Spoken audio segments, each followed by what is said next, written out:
继续来看有关罢免的消息。体育老师叶爸叶春莲3月7日出席习书节活动的时，因为批评报群旗，互人强硬插走，互人地检署经过侦办昨下晡，叶爸以留被害人的身份出现伫地检署。针对这点，国民党花莲县党部表示讲，会配合司法的调查，伊也过无用阮未审先判。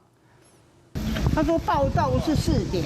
伫咧律师的陪伴之下，叶春莲老师昨下晡伫咧花莲地检署开庭，现场有袂少声援的民众手举棒仔，写讲袂当忍受暴力，就是为着这件代志。叶老师3月7日出席活动，公开批评报群旗了后，就随风赶走。 我根本想都没有想过怎么提告的事情，就是被你推出去，我很不甘愿这样子而已。代志压出来了后，花莲地检署主动侦办，查出动手的是国民党花莲县党部副主委吴明慧，和东港新爱莲等人。我们将会全力的配合，尊重司法的独立。我们不会党工来护航，但是也不容许未审先判。 国民党花莲县党部今日早起召开记者会，上准公电议题批评民进党，呼吁花莲民众投无同意票。当民进党政客把光电当成提款机，7月26号是花莲守护家园的关键一役。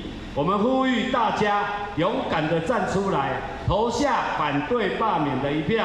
当时公民团体冒行动，发起回乡专车的团购计划，希望青年参与公共事务。这次726的公投又强碰到花莲的大型活动以及暑期期间又增加订票的困难，所以这次回来启程发起了返乡列车的行动。7月26日，罢免投票是愈来愈火，各立场拢积极催票，想尽办法提出对策，就看选民安怎决定。